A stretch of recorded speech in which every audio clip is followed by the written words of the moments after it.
Chapter number 6 लोकतांत्रिक व्यवस्था का संकट। पॉइंट नंबर फर्स्ट, आपातकाल की पृष्ठभूमि।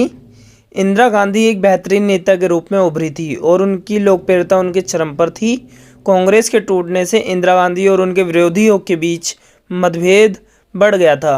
तो यही मतभेद सबसे बड़ा कारण था आपातकाल लगने का। आपातकाल की पृष्ठभूमि को कुछ भागों में बांट दिया गया है, जिसमें से पहला जो भाग है वो है आर्थिक संदर्भ, जो हमारा पॉइंट नंबर 2 है। दूसरे का पॉइंट फर्स्ट है जो हमारा वो है गरीबी हटाओ का नारा कामयाब ना हो पाना। 1971 के चुनाव में इंदिरा गांधी ने गरीबी हटाओ का नारा दिया था, लेकिन 1971 से 1972 के बाद के सालों में भी देश की सामाजिक आर्थिक दशा में कुछ खास सुधार नहीं हुए थे। फिर नेक्स्ट पॉइंट है हमारा बांग्लादेश संकट से अर्थव्यवस्था पर बोझ पड़ा। बांग्लादेश संकट के समय भारत में लगभग 80 लाख लोग पूर्वी पाकिस्तान की सीमा पार करके भारत आए थे और पाकिस्तान से हमें युद्ध भी करना पड़ा था, जिसके कारण भारतीय अर्थव्यवस्था पर बहुत ही ज़्यादा जोर पड़ गया था। यही कारण है कि भारत की उस टाइम पे जीडीपी जो थी वो डाउन होती गई थी। और इन्हीं बढ़ी हुई कीमतों ने हमारे देश के अंदर छात्र आंदोलन जैसे आंदोलनों को जन्म किया था।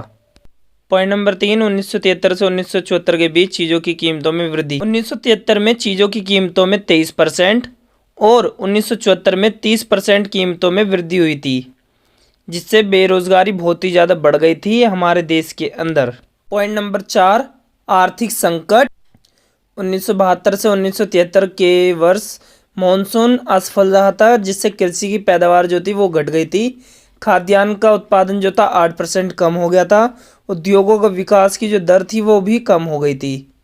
पॉइंट नंबर 5, मार्क्सवादी लेनिनवादी। लेनिनवादी को ही अब माओवादी भी कहते हैं अथवा इनको नक्सलवादी भी कहा जाता है। इनका उदय हुआ। संसदीय राजनीति में विश्वास न रखने वाले मार्क्सवादी समूहों की सक्रियता बढ़ी। उन्होंने मौजूदा राजनीतिक प्रणाली और पूंजीवादी अर्थव्यवस्था को खत्म करने के लिए हथियार उठाया तथा राज्य विरोधी तकनीकों का सहारा लिया। ये समूह मार्क्सवादी लेनिनवादी या नक्सलवादी के नाम से जाने जाते हैं।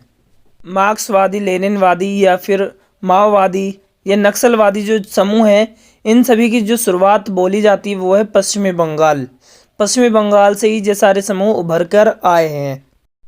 अब आ चुके हैं हम भाग नंबर 2 में, यानी कि पॉइंट नंबर 3, गुजरात और बिहार का छात्र आंदोलन। हम जानेंगे कि बिहार और गुजरात में जो छात्र आंदोलन हुए थे वो क्यों हुए थे और उनका कारण क्या था और उनको किस तरीके से ठीक करा गया था या उस आंदोलन को किस तरीके से ख़त्म किया गया था। पॉइंट नंबर फर्स्ट, जनवरी 1974 गुजरात छात्र आंदोलन। जनवरी 1974 में गुजरात के छात्रों ने खाद्य या खाद्य तेल तथा अन्य आवश्यक वस्तुओं की बढ़ती हुई कीमतों तथा उच्च पदों पर जारी भ्रष्टाचार के खिलाफ आंदोलन छेड़ दिया था। संकट जो था, मतलब वहाँ पे खाने पीने की जो चीज़ें थी उनकी कीमतें बहुत ज़्यादा बढ़ा रखी थी और रोज़गार तो इतना था नहीं उस टाइम पर, और साथ ही साथ जो वहाँ पे भ्रष्टाचार हो रहा था बहुत ही ज़्यादा था। मतलब बड़े स्तर पर जो भ्रष्टाचार होता है ना नेता वेता के मामले में, वहाँ पे वो भ्रष्टाचार बहुत ज़्यादा था। नेताओं में भ्रष्टाचार उस टाइम पे बहुत हो रहा था, उस टाइम के नेताओं के अंदर। इसलिए गुजरात के छात्रों ने आंदोलन छेड़ दिया था। पॉइंट नंबर 2, गुजरात में राष्ट्रपति शासन। गुजरात के मौजूदा हालात देखते हुए राष्ट्रपति शासन लगाया गया था।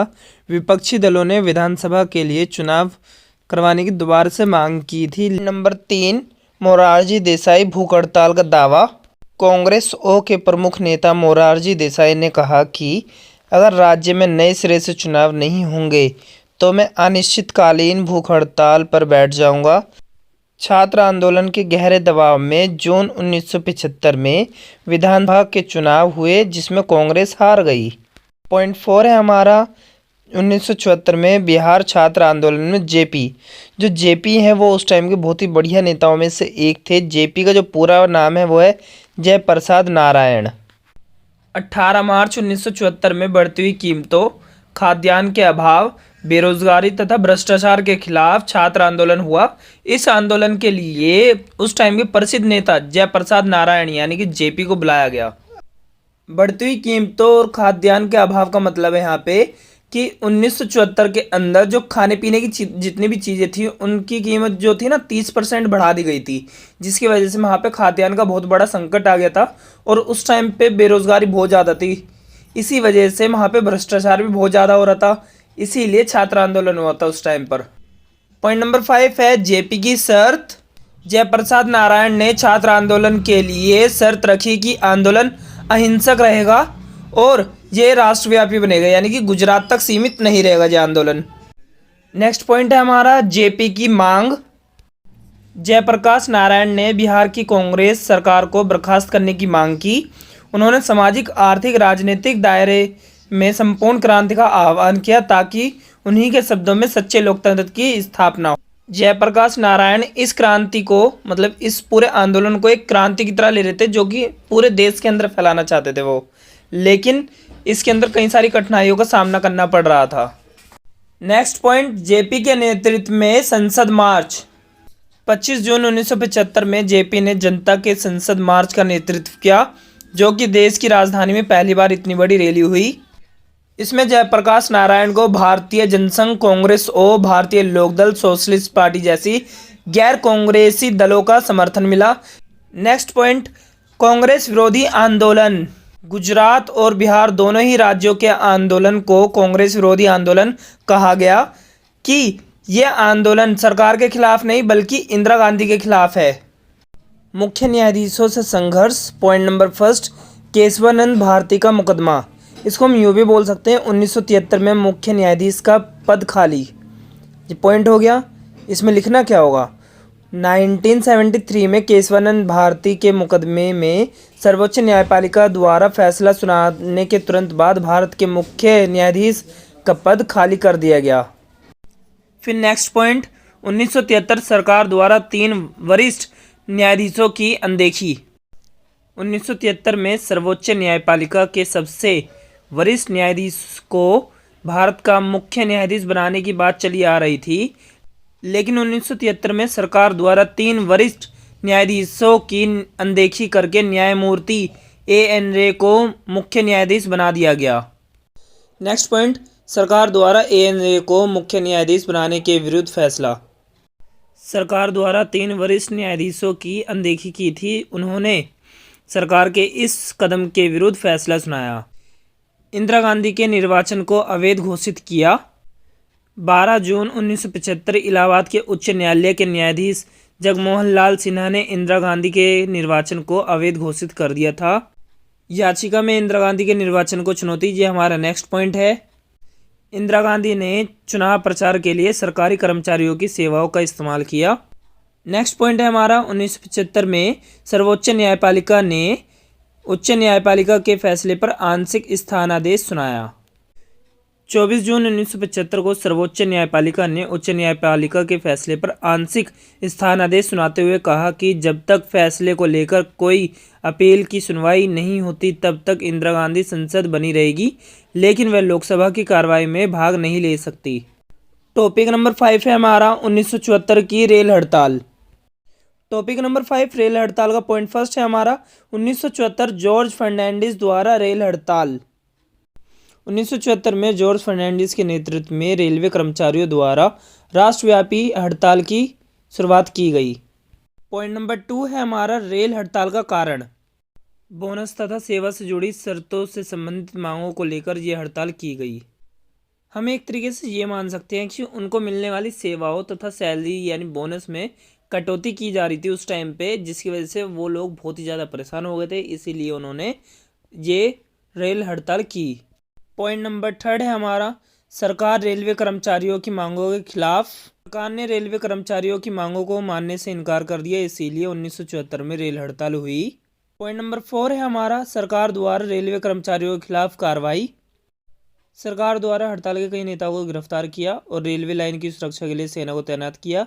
ऐसे में 20 दिन बाद हड़ताल बगैर किसी समझौते के वापस ले ली गई। हमारे 6 चैप्टर का सबसे इम्पोर्टेंट पार्ट नंबर 6 आपातकाल की घोषणा। पार्ट 6 का पॉइंट फर्स्ट है आपातकाल की घोषणा। 25 जून 1975 में प्रधानमंत्री ने राष्ट्रपति फखरुद्दीन अली अहमद से आपातकाल लागू करने की सिफारिश की। पॉइंट नंबर 2 अनुच्छेद 352 के द्वारा आपातकाल अनुच्छेद 352 के द्वारा लगाया गया था। इस अनुच्छेद के अंतर्गत बाहरी तथा अंदरूनी गड़बड़ी होने की संभावना पर सरकार आपातकाल लागू कर सकती है। इसमें हमारे संविधान ने सरकार को आपातकाल की स्थिति में विशेष शक्तियाँ प्रदान की है। विशेष शक्तियों का अर्थ है यहाँ पर सरकार ऐसे फैसले ले सकती है जो वो पहले नहीं ले सकती थी, लेकिन आपातकाल के समय वो भी फैसले ले सकती है। नेक्स्ट पॉइंट है हमारा सारी शक्ति केंद्र के पास। आपातकाल की स्थिति में सारी शक्ति केंद्र सरकार के पास चली जाती है। सरकार चाहे तो मौलिक अधिकारों पर रोक लगा सकती है या फिर उनमें कटौती कर सकती है। जिस तरीके से लॉकडाउन लगा था 2020 में, हमारे बाहर आने जाने, बाहर घूमने फिरने, हम कहीं जा नहीं सकते थे, आ नहीं सकते थे। हमारे जो मौलिक अधिकार ही तो थे, स्वतंत्रता का अधिकार था जो हमारा, लेकिन जो हमारे पास नहीं रहा था। तो इसी तरीके से उस टाइम पे भी मौलिक अधिकारों को रोक लगा सकती थी सरकार या फिर काट सकती थी। आपातकाल के समय सरकार के फैसले। आधी रात के बाद सभी बड़े अखबार के दफ्तरों की बिजली काट दी जाएगी। पॉइंट बी, विपक्षी नेताओं की गिरफ्तारी। सुबह सुबह ही विपक्षी नेताओं तथा उनके कार्यकर्ताओं की गिरफ्तारी हुई। पॉइंट सी, मंत्रिमंडल को सूचना। 26 जून सुबह 6 बजे एक विशेष बैठक में मंत्रिमंडल को इस बात की सूचना मिली। भाग 7 है हमारा 1975 में आपातकाल घोषणा होने के परिणाम। पॉइंट 1, विपक्षी नेताओं को जेल में डाला। हड़ताल पर प्रतिबंध लगाया गया और विपक्षी नेताओं को सलाखों के पीछे डाल दिया गया। पॉइंट 2 है हमारा प्रेस की स्वतंत्रता खत्म करी। प्रेस की स्वतंत्रता को निलंबित कर दिया गया। समाचार पत्रों को प्रकाशित करने वाली सभी सामग्रियों के लिए स्वीकृति लेने के लिए कहा गया था। स्वीकृति का अर्थ है यहाँ पे कि प्रेस अगर कुछ भी छापना चाहती है तो सबसे पहले सरकार की इजाज़त ले कि क्या छाप रही है। सरकार अगर मंजूरी देती है तो वो छाप सकती थी, वरना तो नहीं।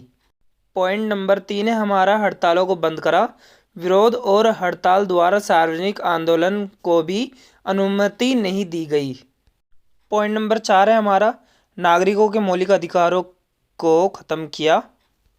नागरिकों के विभिन्न मौलिक अधिकारों को निलंबित कर दिया गया, जिसमें नागरिकों के अपने मौलिक अधिकारों को बहाल करने के लिए न्यायालय जाने का अधिकार भी शामिल था।